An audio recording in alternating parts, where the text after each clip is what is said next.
Damos comienzo a un nuevo comentario bíblico expositivo.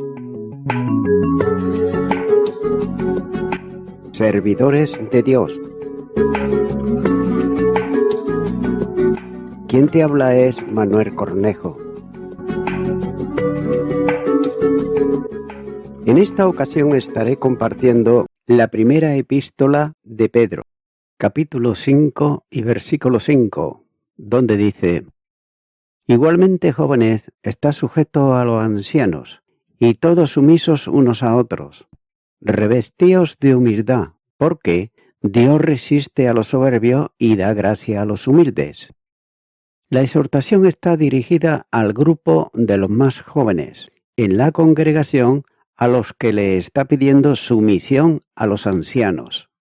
Y note que está en el contexto del párrafo puesto que comienza la oración con el adverbio asimismo, que sirve de contexto a lo que antecede. Por el entorno textual inmediato, debe de estar refiriéndose a los que ejercen ese oficio y para los que fue la exhortación anterior. Punto. Pero nótese que también es una referencia al respeto que se debe a quienes son mayores de edad, como Dios había establecido ya en la ley, en Levíticos, capítulo 19 y versículo 32, donde dice: Delante de las canas te levantarás y honrarás el rostro del anciano, y de tu Dios tendrás temor, yo, Jehová. El respeto alcanzaba también a la familia en la relación paterno-filial, pero sin embargo refiriendo el mandato en relación con los ancianos como líderes de la iglesia local. Los jóvenes deben demostrar subordinación voluntaria a ellos.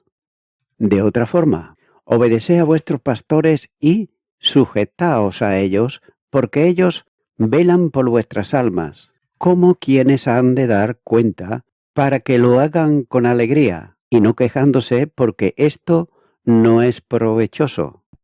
Hebreos capítulo 13, versículo 17. Aunque la exhortación cabe para todos, se dirige a los jóvenes, y lo hace porque, por su condición natural, son los menos dispuestos a la sumisión o subordinación, generando, por otro lado, con ello conflicto en algunas ocasiones. La comisión demandada a los jóvenes es, como se aprecia en la frase, extensiva a todos, porque es una expresión de la humildad. Y es que por eso Pedro dice claramente que todos deben de estar revestidos o ceñidos como un vestido de humildad. De otro modo, se hace visible esta virtud delante de todos. Es, figurativamente hablando, el delantal propio de un esclavo, que se ponía sobre el vestido para acometer las tareas que se le demandaban. Posiblemente Pedro estuviese pensando en el ejemplo del Señor, cuando él se ciñó con la toalla para lavar los pies de los discípulos. Evangelio de Juan, capítulo 13, y los versículos 13 al 15. La humildad, como la santidad, no es una opción para el creyente, sino la única forma de vivir la vida en Cristo. Evangelio de Juan, capítulo 13, y los versículos 13 al 15. Por tanto, Pedro exhorta a ceñirse de humildad unos a otros, lo que equivale a las palabras del apóstol Pablo, cuando dice: sometiéndoos unos a otros en el temor de Dios. Efesios, capítulo 5 y versículo 21. Esto es igual a envolverse, que es la acepción primaria del verbo, traducido por ceñirse, ya que para rodearse de humildad y practicarla los unos hacia los otros, es preciso tener una correcta medida de lo que realmente somos. En alguna forma, recordar la exhortación apostólica a modo de pregunta retórica, cuando dice: ¿qué tienes que no hayas recibido? Primera carta a los Corintios, capítulo 4 y versículo 7. ya que solamente el Espíritu Santo puede conducir a la humildad necesaria para aceptar esta igualdad de todos delante de Dios.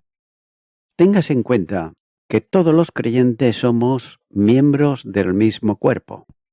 Vosotros pues sois el cuerpo de Cristo y miembros cada uno en particular. Primera carta a los Corintios, capítulo 12 y versículo 27. Cada cristiano, siendo parte de un todo, está llamado a la atención hacia quienes forman parte de ese todo, que son cada uno de los hermanos en Cristo. Quien alcanza la comprensión necesaria de lo que es, estará dispuesto a declinar todos sus derechos en bien de los demás. Tal fue la expresión suprema de la libertad manifestada en Cristo, que siendo Dios y teniendo derecho divino, desciende a someterse a la humillación para beneficiarnos a quienes no teníamos derecho alguno.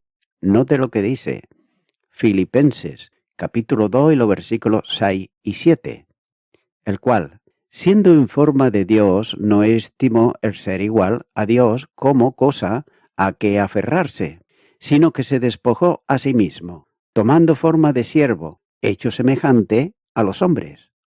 La expresión en la relación mutua es humildad, que conlleva en ocasiones el sufrimiento por amor a los otros. Y note que Pedro apela nuevamente a la Escritura y otra vez más al libro de Proverbios para fundamentar la demanda que acaba de hacer. En Proverbios, capítulo 3, versículo 34, no vale altanería ni arrogancia con Dios, porque tú salvarás al pueblo afligido y humillarás los ojos altivos. Salmo 18, versículo 27. No cabe duda que el Señor atiende al humilde, porque Jehová es excelso y atiende al humilde, mas al altivo mira de lejos. Salmo 138, versículo 6. O como dice el profeta, pero miraré a aquel que es pobre y humilde de espíritu y que tiembla a mi palabra. Isaías capítulo 66 y versículo 2. Dios se opone en resistencia al altivo. La gracia que rodea al cristiano no evita la advertencia solemne que le conduce a un ajuste en su vida personal, ya que el Dios de la gracia también resiste a los soberbios. La idea de la cita bíblica es que Él se pone en formación de batalla contra el arrogante. Y note que no se trata de una resistencia pasiva, sino activa.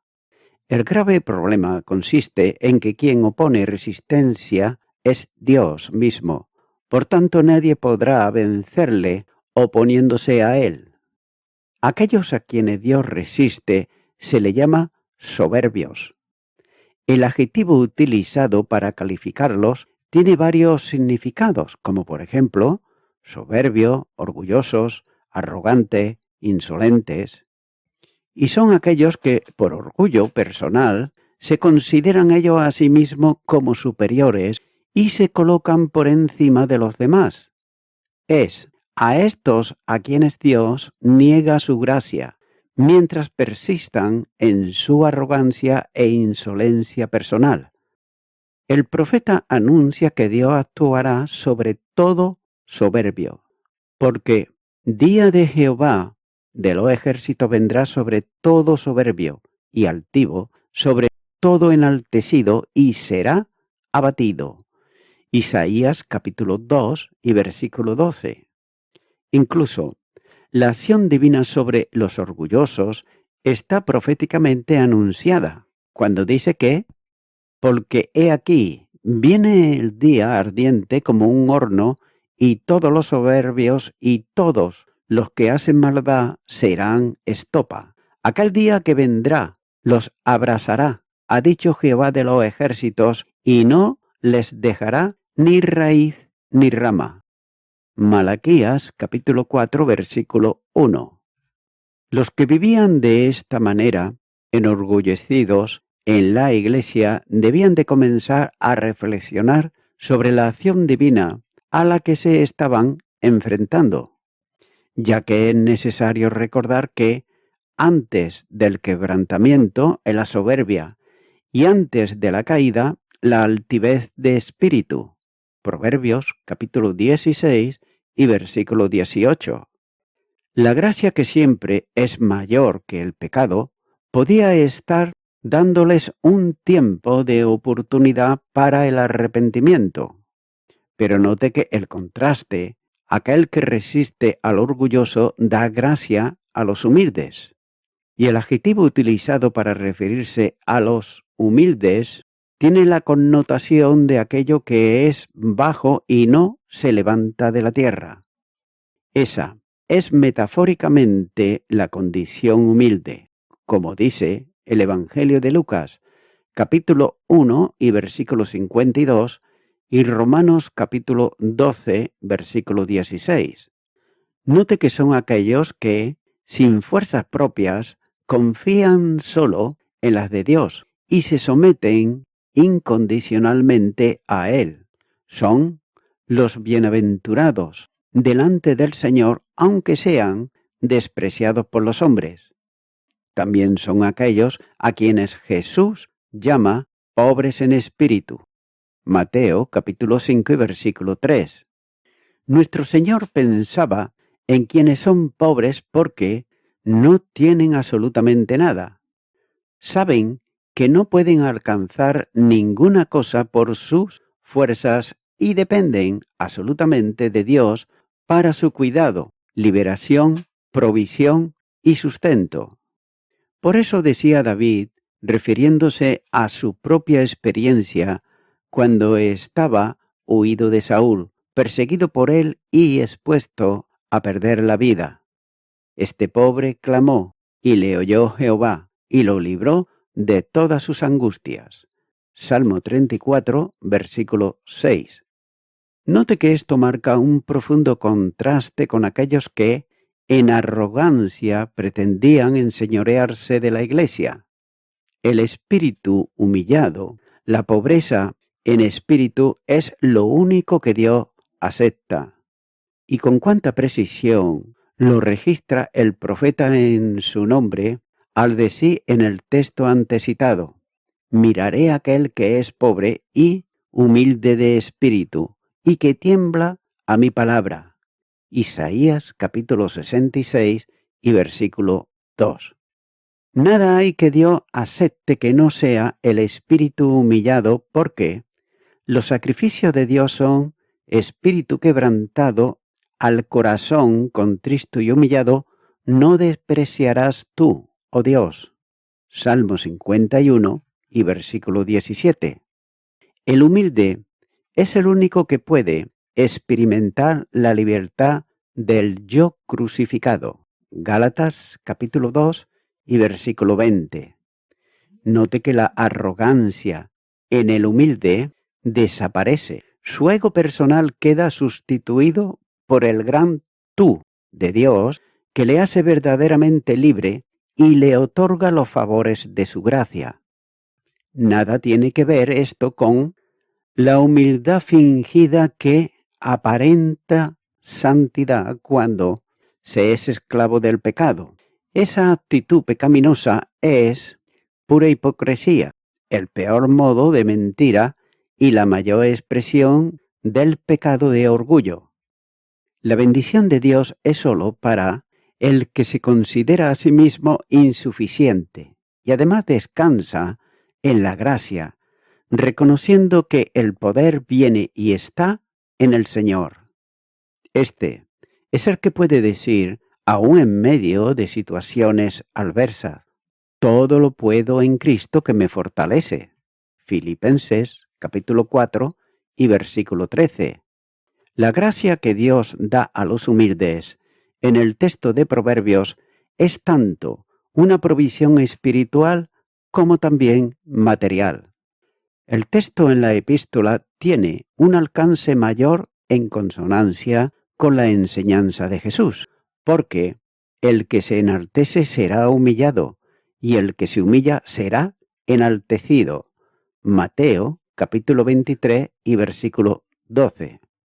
El Señor enseña las consecuencias que acarrea la conducta del orgullo, el que se enaltece a sí mismo, es decir, el que busca la atención y las alabanzas humanas, como era el caso de quienes querían hacerse señores en la congregación. Por contraste, con la acción de Dios contra el activo está la bendición suya sobre el humilde, ya que el humilde no se enaltece a sí mismo, ni lo procura, es Dios quien lo lleva a cabo. Y así el proceso de Jesús es el ejemplo sobre el resultado a quienes se humilla verdaderamente delante de Dios. Luego de la humildad, la exaltación que Dios lleva a cabo. Quien se abajó hasta el límite, haciéndose obediente hasta la muerte y muerte de cruz, es, y note esto, exaltado hasta lo sumo, recibiendo el nombre de autoridad suprema, bajo el cual se someten todos reconociéndole como Señor. Filipenses capítulo 2 y los versículos 6 al 11. Por tanto, el creyente debe de revestirse de humildad, ya que ningún creyente puede ser instrumento válido en las manos de Dios a no ser que esté revestido de ella. La gracia que sostiene en el servicio que provee de los recursos para la satisfacción que trae el consuelo divino en los conflictos y aflicciones se otorga al humilde. Las bendiciones divinas están reservadas para ellos, mientras que están cada vez más alejadas del orgulloso. Y bien podemos pensar que la gracia que colma de bendiciones es como una luz que huye del altivo, que la persigue y que persigue al humilde que se considera indigno de ella. A los humildes que responden a la invitación de Jesús, como señala Mateo capítulo 11 versículo 29, y que además se someten a su voluntad, confiando en Él, a estos da Dios su gracia como promete en su palabra. Y es que por esta razón el apóstol exhorta en este versículo a que cada uno asuma la condición de humildad necesaria. A que cada uno asuma la condición de humildad necesaria.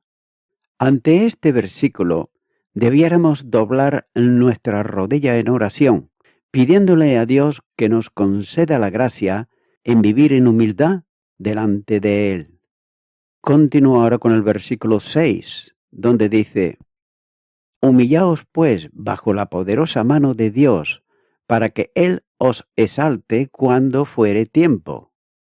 Note que la conclusión es bien obvia. Si Dios resiste al soberbio y da gracia al humilde, el que desea ser bendecido deberá de humillarse delante de Él, viviendo de esa manera, no ocasional, sino continuamente. El apóstol establece este mandamiento ya que el verbo está en imperativo, no solo en lo que escribió antes, sino en la verdad bíblica del texto que ha utilizado, cuando dice humillarse.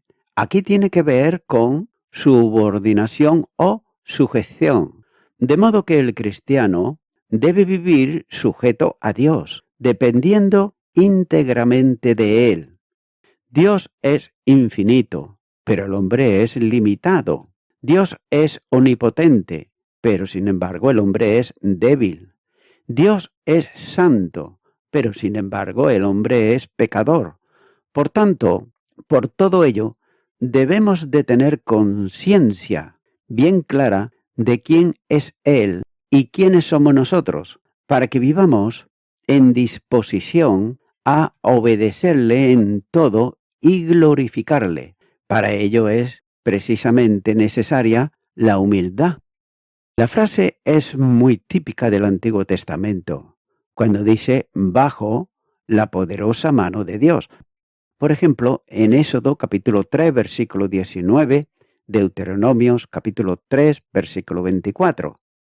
ya que es la expresión que pone de manifiesto la soberanía divina en acción, que forma parte de la experiencia de su pueblo. Isaías, capítulo 48, versículo 13, y Ezequiel, capítulo 20, versículo 33. Dios cumple siempre su propósito, sean manifestados en victorias visibles o en aflicciones y pruebas que Él permite, como ocurrió por ejemplo con Job. El cristiano debe de esperar el tiempo de Dios. La humildad es la forma de vida propia del creyente, pero eso no priva que pase por dificultades y angustias. Note que Pedro enseñó antes que las pruebas vienen cuando son necesarias y duran un poco de tiempo. Capítulo 1 y versículo 6. El tiempo de Dios no es nuestro tiempo, pero es el único perfecto porque procede de su soberanía y omnisciencia. Note que Él conoce cuánto tiempo debe de durar la prueba para acrisolar nuestra fe y va a mantener las dificultades y también problemas en que consiste la prueba hasta que haya hecho su operación benéfica en nosotros. Pero en cualquier caso, las pruebas nunca serán mayores que la fortaleza humana del creyente para soportarlas. La bendición es que Dios responde a la humildad con la exaltación, pero a su tiempo.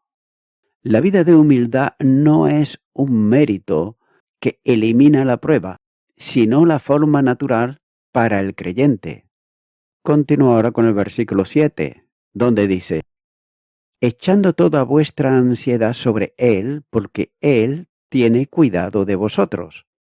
Posiblemente Pedro tenía en mente las palabras del Señor en el Sermón del Monte, donde enseñó sobre las preocupaciones e inquietudes en la vida del creyente, que no han de agobiarle ni producirle ansiedad. Esto desaparecerá cuando echen sobre o se colocan delante de Dios, encomendándoselas a Él. El Señor insiste sobre la necesidad de descansar confiadamente en quien tiene solución y provisión para las necesidades y dificultades. Allí le exhorta diciéndole literalmente: por tanto, no os angustiéis. Después de haberle presentado el ejemplo de las aves que son alimentadas y de las flores que son vestidas por Dios, el creyente debiera de desterrar definitivamente toda inquietud por el futuro, ya que Dios, que se ocupa en proveer para lo que es menos importante, lo hará mucho más para lo que es de importancia suprema para Él, que son sus hijos. El creyente debe tener la vista puesta en el cielo, de donde procede todo don perfecto y toda buena dávida, enviados generosa y abundantemente por el Padre de las luces, en quien no hay mudanza ni alteración alguna, ya que Él es siempre fiel. Como dice Santiago capítulo 1 y versículo 17, toda buena dávida y todo don perfecto desciende de lo alto, del Padre de las luces, en el cual no hay mudanza ni sombra de variación. ¿Acaso pudiera tener en mente la estrofa del Salmo, cuando dice: encomienda a Jehová tu camino y confía en Él, y Él hará? Salmo 37, versículo 5.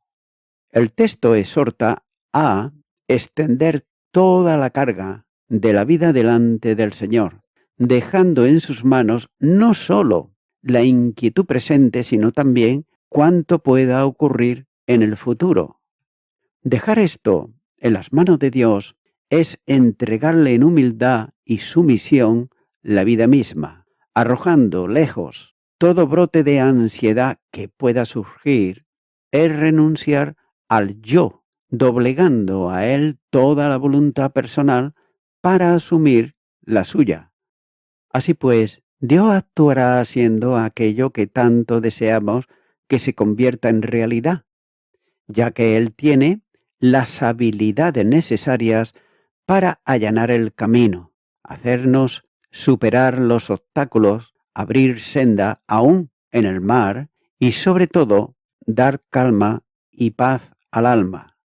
Así también reclama otro texto de los Salmos: echa sobre Jehová tu carga y Él te sustentará, no dejará para siempre caído al justo. Salmo 55, versículo 22. Entregar la carga al Señor es una bendición suprema. Su sabiduría pone la carga sobre nosotros. Nuestra sabiduría ha de llevarnos a entregársela a Él. Y la mejor forma de descargar el peso de nuestras angustias es descargarla sobre Dios, que se hará cargo de la situación. La acción divina es sorprendente. Sabe que la carga es necesaria para nosotros, de modo que no aparta el peso de ella, pero afirma el texto del Salmo, cuando dice, y Él te sustentará. ¡Qué impresionante provisión de la gracia de Dios! Tomándonos en su mano, y lo hace para que podamos llevar la carga. Además, nos sustenta a nosotros para que nosotros podamos soportar la prueba, ya que nunca nos hundiremos en el proceloso mar de las pruebas, porque Él nos sustenta. Y no importa cuán grande sea el peso que le entregamos, porque es omnipotente y puede llevarlo. A Dios no le complace ver cómo lloran sus hijos, ni la angustiosa situación que soportan sus almas.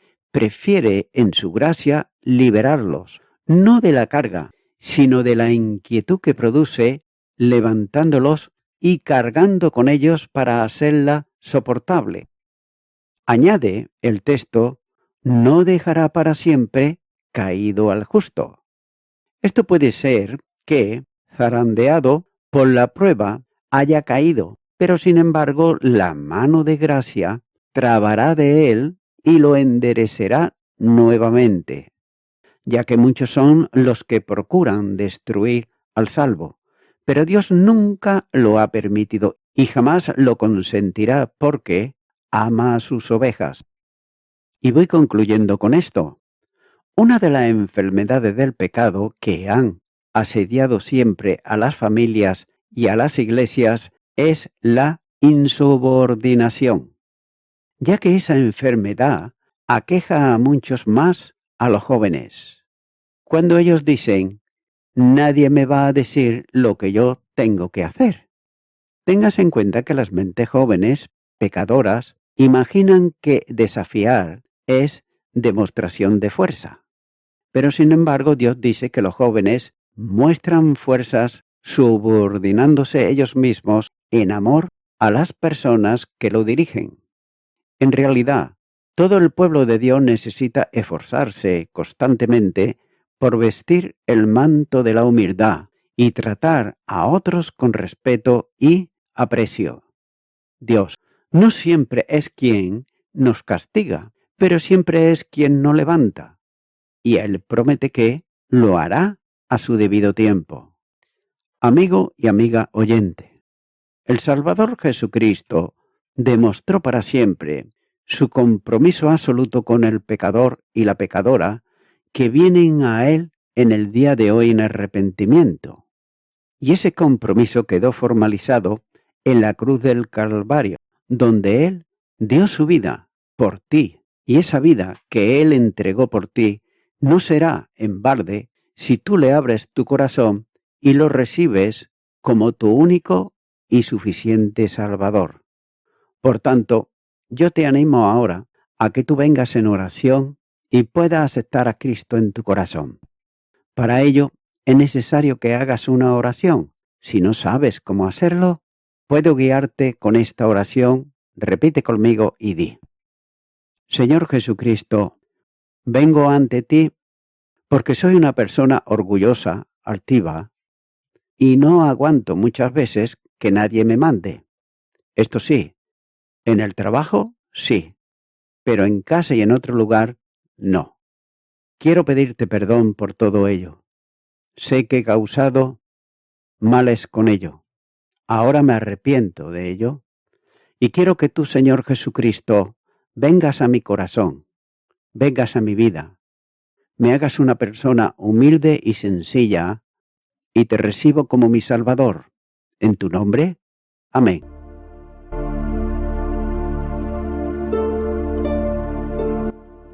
Amigo y amiga oyente, si tú has hecho esta oración de corazón, te recomiendo que comiences a orar a Dios, en primer lugar, en el nombre del Señor Jesucristo. Orar a Dios no es rezar, sino que es hablar con una persona. También te recomiendo que leas la palabra de Dios y lo hagas a diario. Comienza, por ejemplo, con el Nuevo Testamento. Y también, por último, te recomiendo que para que puedas crecer espiritualmente, te congregues en una iglesia cristiano-evangélica, donde se predique, se enseñe y se practique la sana doctrina y la palabra de Dios. Congrégate ahí y con el tiempo podrás crecer espiritualmente y también servir al Señor Jesucristo. Que Dios te bendiga. Y a toda la audiencia, nuevamente ya me estoy despidiendo de todos ustedes y será hasta el próximo programa. Que Dios os bendiga a todos.